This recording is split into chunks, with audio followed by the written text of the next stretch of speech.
اللہ کے فضل و کرم سے شرعی مسائل میں آج ہم حسد کے مسئلہ پر کچھ روشنی ڈالیں گے۔ اللہ پاک حسد سے سب کو محفوظ رکھے۔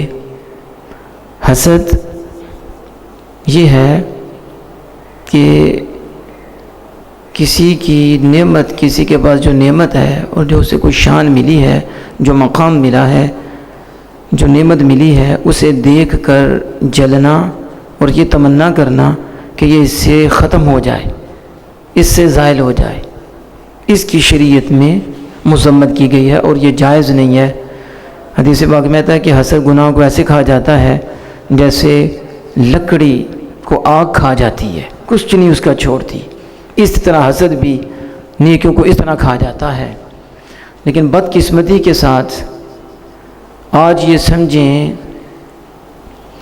کہ کوئی شعبہ ہوگا کچھ اس سے خالی ہو، لوگ کسی کو کسی عہدے پہ دیکھ کے برداشت نہیں کر رہے۔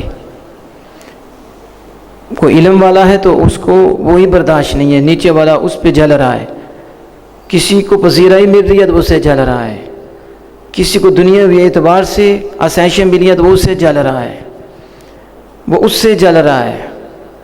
یقیناً یہ بندہ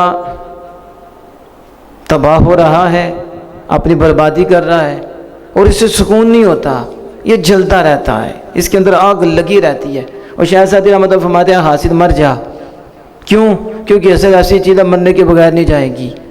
ایک کی نعمت زائل ہو گئی تو اس چیز کا اثر مطلب ہوگا تو دوسرے پہ اثر کرنے لگ جائے گا، تیسرے پہ اثر کرنے لگ جائے گا۔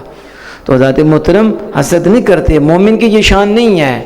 مومن کی شان یہ ہے کہ جب اپنے بھائی کو پھولے پھلے دیکھے، علمی اعتبار سے کسی شعبے میں اچھی جگہ پہ اس کے بعد نعمتیں آ گئی ہیں، اس کے بعد اگر زمین آ گئی ہے، جائیداد آ گئی ہے، خوشحالی ہو گئی ہے اور علمی اعتبار سے، دینی اعتبار سے وہ آگے نکل رہا ہے، تو یہ دعا کی جائے کہ مالک اسے اور خوشی عطا فرما، اس پہ اور فضل فرما، اس پہ اور کرم فرما، کہ اگر وہ کرم والا ہے، وہ فضل والا ہے تو مالک ہم پہ بھی کرم فرما، ہم پہ بھی فضل فرما، ہمیں بھی یہ دولت عطا فرما۔